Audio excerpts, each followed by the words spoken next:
subscribe, guys. Comment, rate, subscribe, like the videos. Also share the videos as well, man. I want to thank everyone that does watch and share my videos, man. You guys are the absolute best. So without further ado, man, let's go ahead and get into my week 2 video. But before we touch on my week 2 picks, man, my week 1, I didn't do so hot. I'll admit it, all right?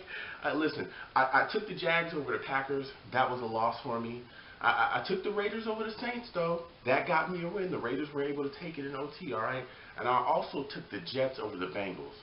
That got me another loss, man, and that hurt the most because that was my squad, okay? That is my squad, and I ride with them, but we didn't do enough, and the Bengals took the game away late. So we're going into week 2, man. I'm leaving the past in the past. That is behind me, okay? I'm going to get these games right this week. I know it, all right? So now, first game I want to talk about, Niners at Panthers, okay? This is going to be a tough game, man. This is going to be a really tough game, especially for the Niners defense. The Niners defense is going to have to keep Cam in that pocket somehow, man.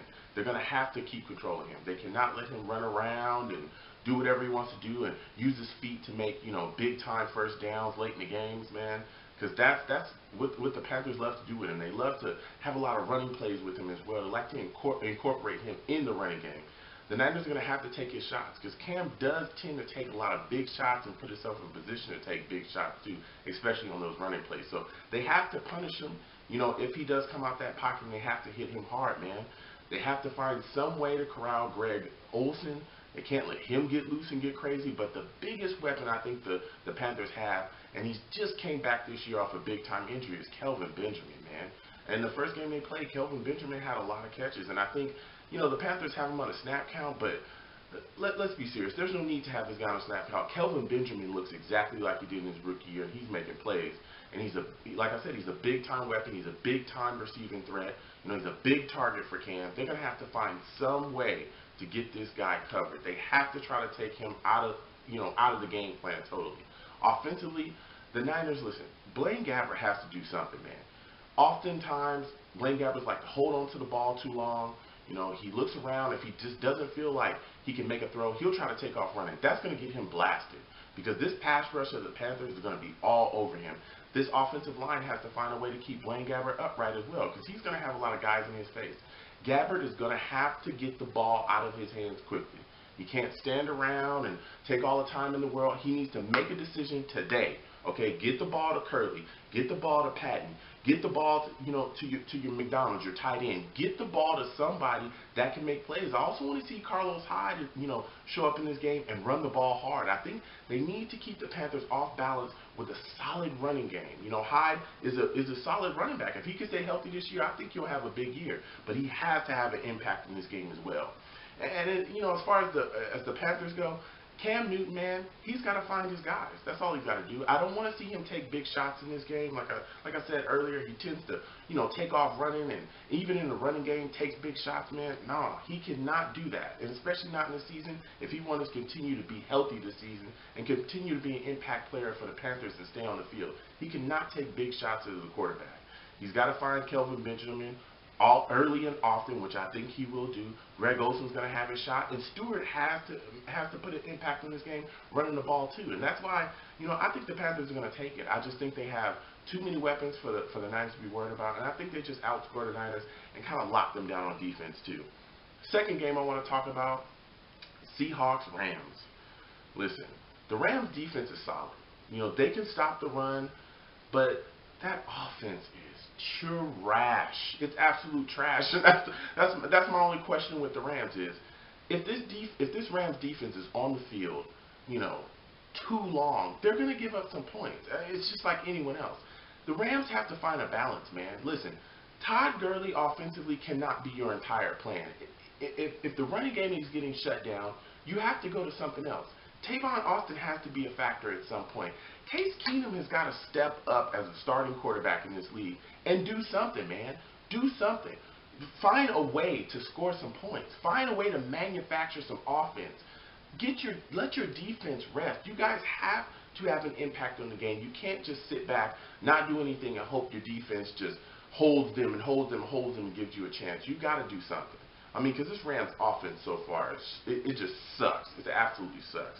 As far as my keys to the game for the Seahawks, man, The Seahawks, listen, Russell Wilson, we know he's got a little bit of an ankle problem. He's saying it's just a little sprained ankle. It's not a big deal. Listen, he has to get out and about and do what Russell Wilson does. Run for first downs, make sure that they have to account for him there. Doug Baldwin is going to be in the game, but there's a player that I love that they have, Tyler Lockett. I want to see him given more chances to get the ball in his hands, man. I don't care if it's a screen. I don't care if it's just, a slant, giving him just something early and often so that Lockett can show, man, he's got some straight-in speed and he's a threat. Just go ahead and let loose, because I think the Rams are going to have some issues, because I think this offense is going to sputter against the Legion of Boom. I mean, defensively, Seahawks just absolutely let them have it. I just don't like the Rams' offense whatsoever. As long as you contain the run, as long as the Seahawks don't let Todd Gurley just go nuts, look, I can't see the Rams beating the Seahawks, so I am taking the Seahawks in that game to win. Last but not least, my favorite game, your favorite game, our favorite game, all right? The Jets game, okay? Listen, Jets at Bills. It's Thursday night. It's going to be crazy, man. Keys to the game for the Bills. Sad to say, Sammy Watkins, man, he's got a foot issue, Can he play on that? How many snaps are you going to give him? Can you get him involved in the game plan for real? And make him a weapon again, as if he was somewhat, a little bit healthier than he actually is. Can he have an impact? That's my question for the Bills offense, as far as receiving, Other targets, can you make them effective too? Can you make your other wide receivers effective in this game as well? Your running game. Is Shady McCoy, can you be physical with the Jets? Can you get this defensive line blocked so that, Tyrod Taylor won't get blasted all night long? We all know, Williams, Sheldon Richardson, it's going to be his first game back. Muhammad Wilkerson, they're starving, man, and they play hungry. The Bengals had trouble getting these guys blocked, especially Williams. He had 2.5 sacks last week. So, can they get this front line of the Jets blocked? Can Tyrod Taylor use his mobility to make plays as well? Can he make himself a threat? Can he make us have to be accountable for him? Put a spy on the guy. Have somebody watching him because he can use his feet and move around the pocket. Also, can he get outside the pocket and make throws?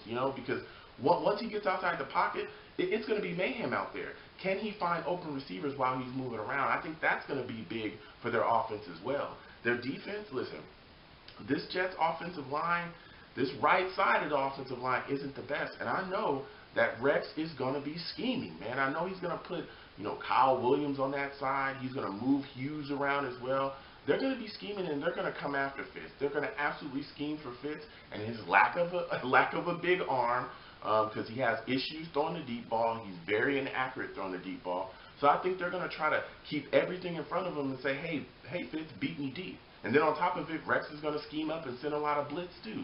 So that's my keys to the game for the Bills. They have to get to Fitz early and often, and then on offense they have to find some way to manufacture points, whether it's Tyrod's mobility or whether it's using McCoy in the running game, getting him out around the edge, or finding ways to find holes in our defensive line and getting him out and being productive offensively that way. Keys to the game for the Jets, man. Listen, defensively, we cannot give up big plays like we did against the Bengals. We cannot, be penalized in certain spots like we did against the Bengals. We cannot let Shady McCoy get, and this Bills offensive line get physical with us like we did last year when we played them, except it was Carlos Williams, running the rock hard at us. We cannot, get beat up and battered and bruised by this running game. We just cannot do that. We have to lock down, and we have to be stout up front, and we have to get to Tyrod Taylor, but we also have to hold our running games, because as I said, Tyrod Taylor is mobile. This guy is easily one of the fastest quarterbacks in the league, if not the fastest quarterback in the league. We can't lose containment on him. We cannot let him get outside and start moving around and become a nightmare with his feet. We cannot do that. All right? Offensively, listen, this offense has got to step up. We cannot have a slow start like we did last game. We cannot, just stand around. Brandon Marshall has got to be effective in this game. Eric Decker has got to put up more numbers than he did in the last game. Matt Forte looks solid. We need to establish a solid run game with him as well. This offensive line needs to get guys blocked. And Fitz has to do a better job of locating open wide receivers and hitting them, man. Balls cannot be errant. They can't be behind guys and all over the place. He needs to be accurate. Fitz has to play well for us to win this game, because if not, man, the Bills are going to go home with another W if he starts throwing interceptions and doing all these crazy stuff left and right and our offense starts sputtering. We cannot just lean on our defense this game. Not at all. And with all of that said, I'm taking the Jets to win this game. I think it's going to be an ugly game. I think it's going to be nasty. I think our run game is going to have a huge effect on this. But I think it's going to be close. But I think the Jets are going to be able to pull it out late. So with that said, yet again, I am taking the Jets, man. So I want to thank you guys for watching. Please comment, rate, subscribe, guys. Comment, rate, subscribe, like the videos. Comment down below, man. Let me know what you guys think. What is your team going to do this week, man? Hit me up and let me know. Message me. I'll hit you right back. So you guys have a great day, all right? Peace.